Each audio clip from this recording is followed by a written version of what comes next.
I have a confession to make. But first, I want you to make a little confession to me.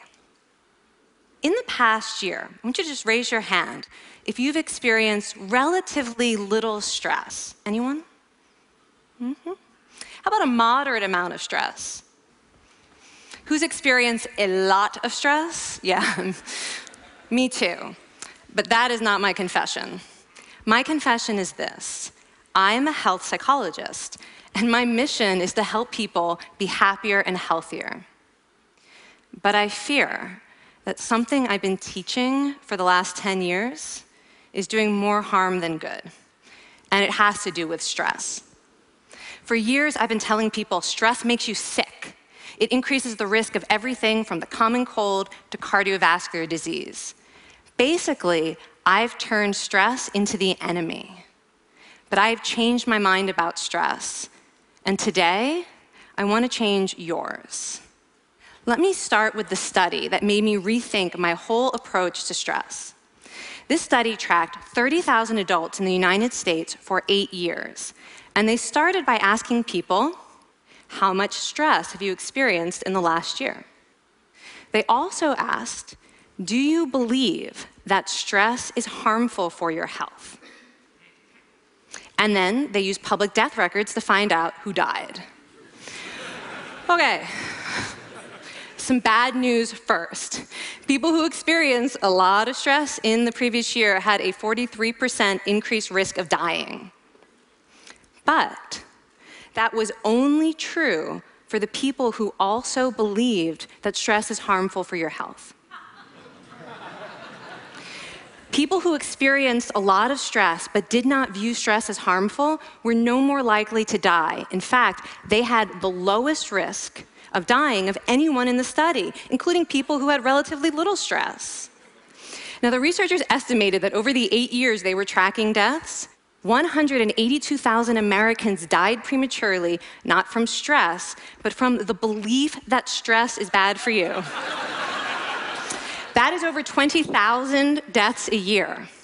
Now, if that estimate is correct, that would make believing stress is bad for you the 15th largest cause of death in the United States last year, killing more people than skin cancer, HIV, AIDS, and homicide.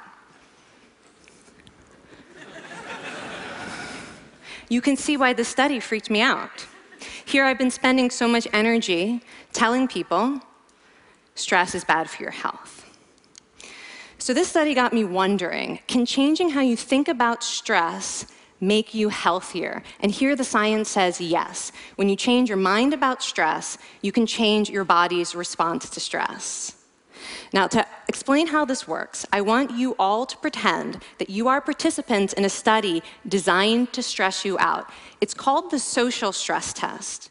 You come into the laboratory, and you're told you have to give a 5-minute impromptu speech on your personal weaknesses to a panel of expert evaluators sitting right in front of you. And to make sure you feel the pressure, there are bright lights and a camera in your face, kind of like this. And the evaluators have been trained to give you discouraging nonverbal feedback, like this.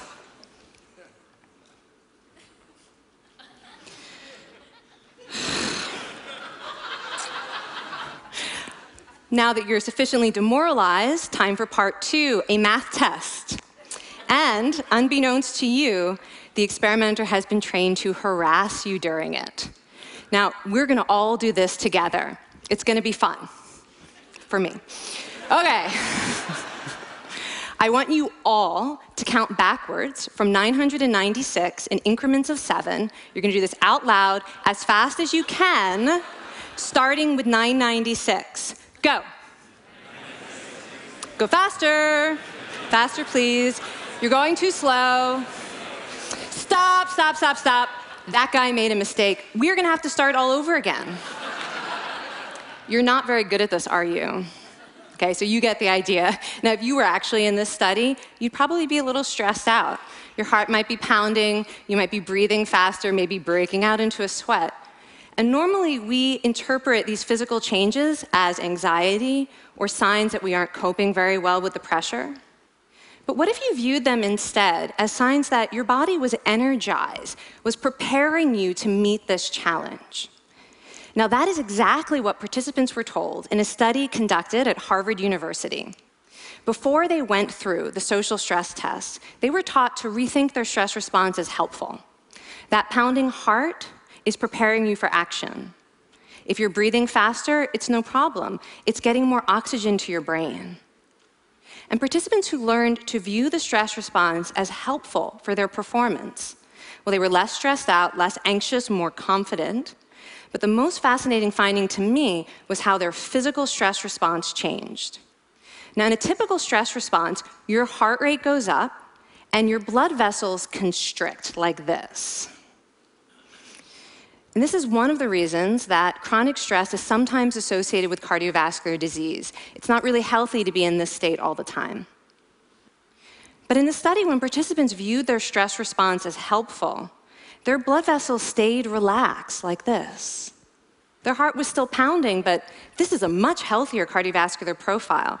It actually looks a lot like what happens in moments of joy and courage.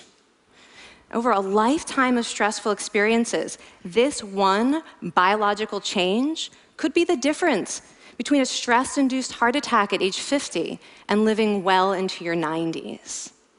And this is really what the new science of stress reveals, that how you think about stress matters. So my goal as a health psychologist has changed. I no longer want to get rid of your stress. I want to make you better at stress. And we just did a little intervention. If you raised your hand and said you'd had a lot of stress in the last year, we could have saved your life. Because hopefully the next time your heart is pounding from stress, you're going to remember this talk, and you're going to think to yourself, this is my body helping me rise to this challenge. And when you view stress in that way, your body believes you, and your stress response becomes healthier. Now, I said I have over a decade of demonizing stress to redeem myself from. So we are going to do one more intervention. I want to tell you about one of the most underappreciated aspects of the stress response. And the idea is this: stress makes you social. To understand this side of stress, we need to talk about a hormone, oxytocin. And I know oxytocin has already gotten as much hype as a hormone can get. It even has its own cute nickname, the cuddle hormone, because it's released when you hug someone. But this is a very small part of what oxytocin is involved in. Oxytocin is a neurohormone. It fine-tunes your brain's social instincts. It primes you to do things that strengthen close relationships. Oxytocin makes you crave physical contact with your friends and family. It enhances your empathy. It even makes you more willing to help and support the people you care about. Some people have even suggested we should snort oxytocin to become more compassionate and caring. But here's what most people don't understand about oxytocin. It's a stress hormone. Your pituitary gland pumps this stuff out as part of the stress response. It's as much a part of your stress response as the adrenaline that makes your heart pound. And when oxytocin is released in the stress response, it is motivating you to seek support. Your biological stress response is nudging you to tell someone how you feel instead of bottling it up. Your stress response wants to make sure you notice when someone else in your life is struggling so that you can support each other. When life is difficult, your stress response wants you to be surrounded by people who care about you.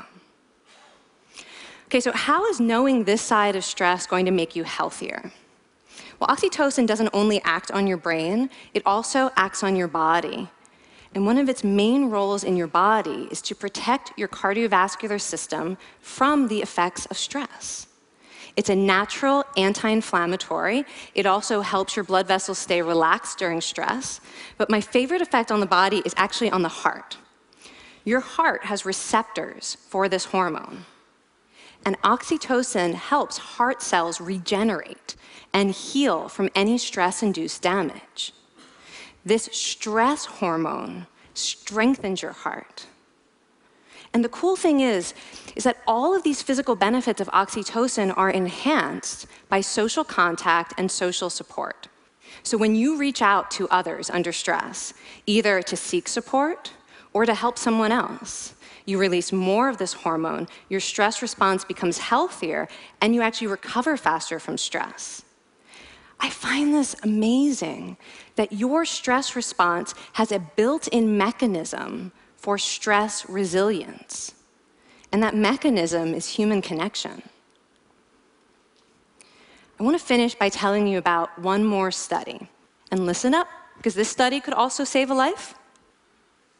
This study tracked about 1,000 adults in the United States, and they ranged in age from 34 to 93. And they started the study by asking, how much stress have you experienced in the last year?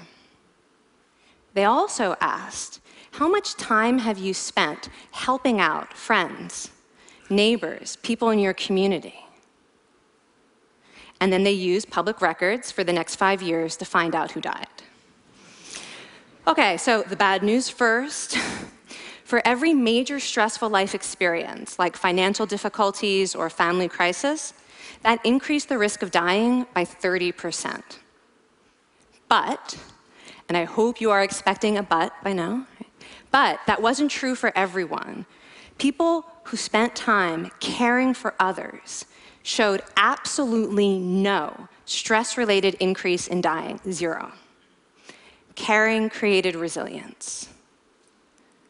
And so we see once again that the harmful effects of stress on your health are not inevitable.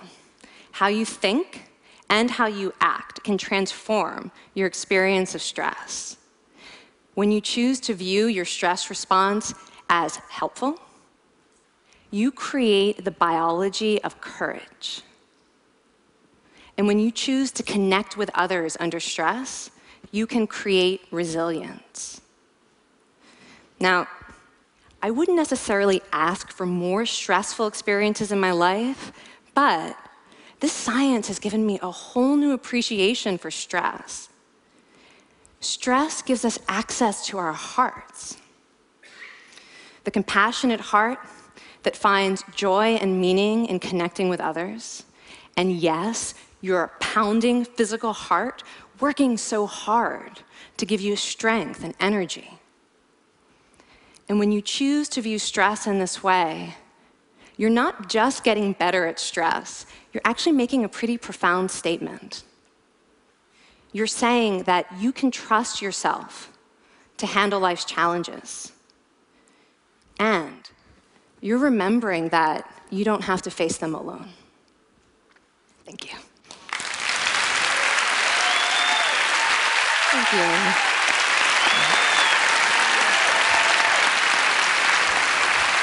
I mean, this is kind of amazing what you're telling us. It seems amazing to me that a belief about stress can make so much difference to someone's life expectancy. How would that extend to advice? Like if someone's making a lifestyle choice between, say, a stressful job and a non-stressful job, does it matter that which way they go, that it's equally wise to go for the stressful job so long as you believe that you can handle it in some sense? Yeah, and one thing we know for certain is that chasing meaning is better for your health than trying to avoid discomfort. And so I would say that's really the best way to make decisions, is go after what it is that creates meaning in your life, and then trust yourself to handle the stress that follows. Thank you so much, Kelly. Thank you. It's really cool.